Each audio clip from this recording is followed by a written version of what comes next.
And I'm sitting there and I'm going through that, that same story you guys have probably had if you're, experienced with Plone. You're going, well, I know the Django people, they probably told you Django, maybe I'd do it in Pyramid.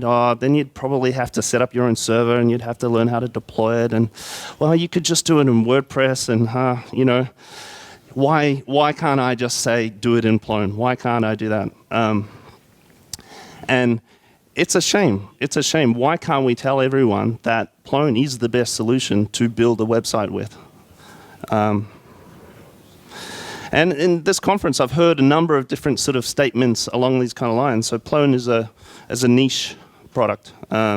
Plone's really, well suited for government and EDU, maybe not other sort of stuff. Plone is an enterprise CMS. Enterprise meaning complicated and hard and and expensive to implement. Yep, Plone is excellent for intranets. There was the roadmap a few years ago said Plone is an intranet CMS, and the problem with all of these is that it's basically game over for Plone in the end. We're painting ourselves into a corner, and that's what I really want to talk about today. So Plone is not really on the hype curve at the moment. What's interesting is WordPress is still continuing to gain more traction, and that's borne out. So I wanted to get a thing showing how many Plone sites are installed. Unfortunately, I used to get that with built with and stuff, but they charge now to go back far enough. But my theory is that basically the number of Plone sites out there at the moment you might think it's decreased. I think it's roughly a few thousand, and it's roughly been about the same for a while. And the reason for that is the model of acquiring a Plone site normally involves dealing with a company, getting them to integrate. There aren't many people, just a hobbyist, say I want a blog, and building their own Plone site and putting it out there. So the number of Plone sites is not really increasing because the ones that drop off are getting replaced by companies doing more installs.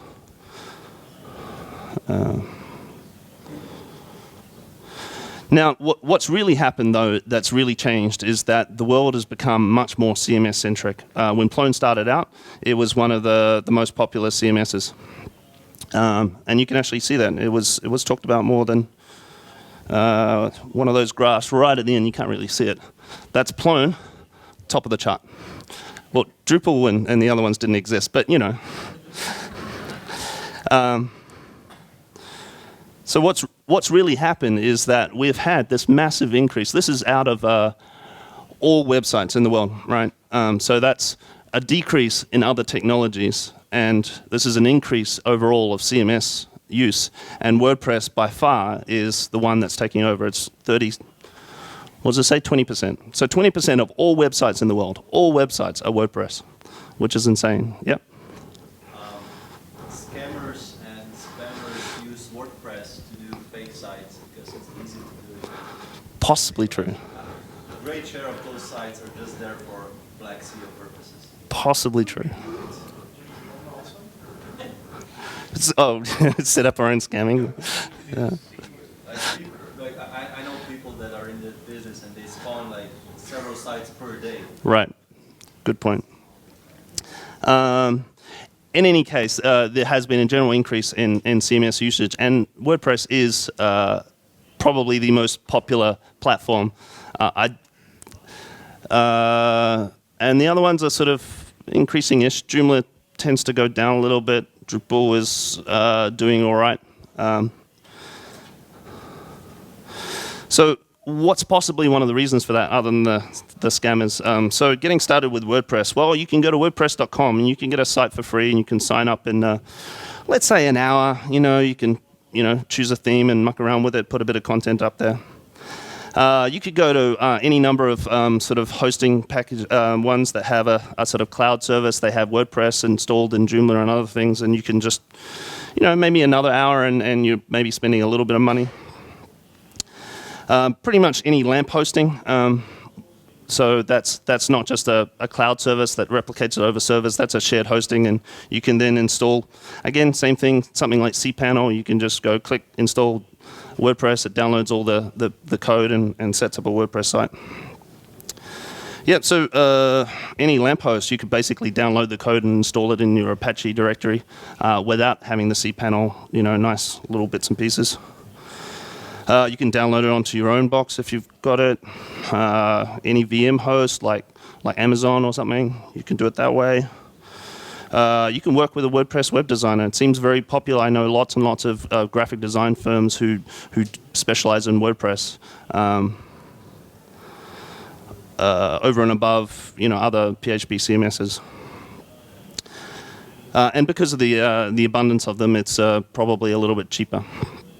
And you've got, you can start with themes. And a lot of them are commercial themes. They're not just themes as we know them in Plone. They include sort of sample content and functionality in their theme as well. So you've got the kind of a base site out of the box. So getting started with Plone, what are options? So we can work with this is probably the most popular option. We can work with a Plone company. It's going to cost you some money. You can use any VM host. You don't really have this cPanel thing. You have AWS images and stuff like that a little bit, but mostly you're going to use Unified Installer and put it on a VM host on your own server. So we've got Cloud, which is pretty cool. You can go and set up a free site. But that's one tiny little service in a sea of other potential services. And then your custom theme, you're pretty much going to get paid for a theme to be made or learn it yourself. So point is, you've got far fewer options here. So what is making WordPress the #1 CMS? Well, it's this idea of convenience, that WordPress.com, you can just go there and get the site really easily. It's rapidly provisioned, just like you don't have to wait, you don't have to talk to people, you don't have to ask permission. And minimal management effort with a cloud kind of solution. So let's look at what this cloud is. Everyone kind of pretty know what the difference between IaaS and PaaS and SaaS is? So shared services, generally the idea of a shared hosting is that you got one host and you just split it amongst a whole bunch of different websites. But it doesn't, your website doesn't kind of span over multiple services. It doesn't sort of scale up. Once everything's being hit on that box at once, everything's going to suffer a bit. Then you've got this idea of, infrastructure as a service or software as a service, which means they're taking care of the scaling bit. They're load balancing across many servers and they're scaling it up for you. You don't have to worry about that over lots of sites being hit at once type problem. And it comes in 3 different forms. So infrastructure means you're getting a virtual box. Software as a service means you're getting some kind of application that you just kind of configure it, you don't program it. And platform as a service means, well, you're programming it and you're not, and then the other stuff is done for you. You basically just push the code. So where does CMS fit into this? And this is something I sort of struggled with, this idea that CMS is, you generally customize it quite a bit. There's a bit of programming involved, but you also configure it quite a bit. So CMS is software. It's something that you install. It has lots of functionality already. It's not a complete blank box. So it's not really a platform for building apps. But it is also a platform for building apps to some extent. And you can program and you can customize it. So it really kind of fits in between. So something like WordPress.com is SaaS. You can't really do a lot. You can do CSS on there. And in fact, you have to pay to enable the extra module to do your own CSS. Otherwise, you're just using predefined themes. Drupal Gardens, another example where you can get an instant site. Same sort of thing. You kind of just doing CSS changes. That's it. Shared hosting type things. What you're doing is they're installing a bunch of PHP, and it's not really a maintained CMS solution. The code, once it's installed with cPanel and all these different things, is there, and it will rot and it will get hacked, et cetera, et cetera. So it's not really a cloud solution. You're not getting the software maintained by someone else. So does CMS-as-a-service really exist?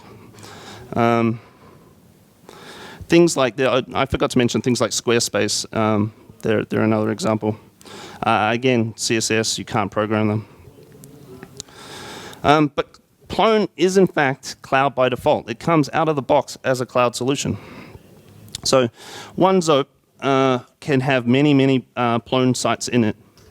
And that's by default. It's there. You install a Plone Zope box, and you have multi-site, which is pretty amazing given how many hoops these other CMSs have to go through to get multi-site. And you have ZDO out of the box, right? Again, that means that you're running the same website over multiple boxes out of the box, without really having to do much work. So that's many servers, multiple websites per box. That's cloud. And then we've got this idea of doing a bit of programming, making it into more platform as a service. So we've got things like dexterity. We've got a kind of, it doesn't have a zip upload, but you can at least configure it through the web.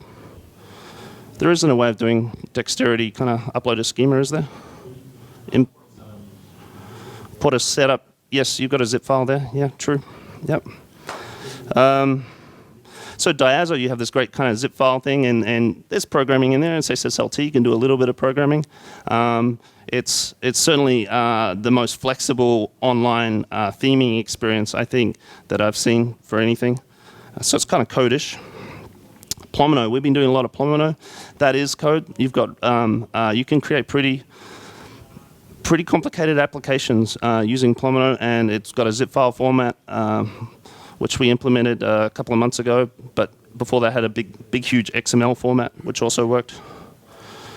So if you look at how LAMP hosting, why is LAMP hosting so cheap? Why is it so popular? Now, the biggest thing about it is this idea of overloading, and how it works is that with LAMP hosting, right, when a site's not being accessed, the PHP is not in RAM. It's not taking up any resources. It's only taking up disk space. The site code itself, any customizations, your theme and stuff like that, also doesn't take any RAM if the site's not really being accessed. The DB, that will also get unloaded. So the only thing is that because you've got, so if you have like a shared LAMP shared hosting and you've got WordPress, each one is going to load the WordPress code each time it does actually get loaded. So you're not sharing the RAM there really. Now if we look at Zope, so if we're using separate DBs, that's how we tend to configure it. The CMS code is not unloaded. All the CMS is in there, and it's in the RAM, and it takes up quite a bit of RAM. It's a bit costly, and that's one of the things that makes Zope a little bit hard to scale. Your site code is not unloaded either because you've done it using file system code. You've put in all your eggs and stuff like that. Your DB also doesn't get unloaded because you've got separate Zope databases. You could probably do something in Zope to try and unload the ZODB cache when at which point a site's not being used, but separate databases basically means that all the databases are kept in memory until something forces it to unload. But you have CMS, if you're running one particular process and you're running it with Zope, then all the CMS code is shared across all of it, and you can reuse it. But what's really interesting, if we go all the way down to the bottom here, so it's actually quite a good solution. In fact, we're unloading most things except the CMS code, and we're sharing the CMS code. So it's actually quite a good solution for overselling. So what does this mean? It means that we can oversell a single server more than WordPress. We've done calculations. You can fit a crapload of sites on a set of Zope instances. Maybe not as much as WordPress, but considering that you're sharing the code of the CMS, it's pretty good. So I'm really good at vaporware. I got halfway through running this. I haven't quite finished it, but basically this is the idea of having a package which changes the front page of Zope. So how in Plone we've overridden the Zope front page. This does the same thing. Except what it's doing is allowing anonymous people to sign up for a site. You don't have to have an admin set. So the idea is that we can install Zope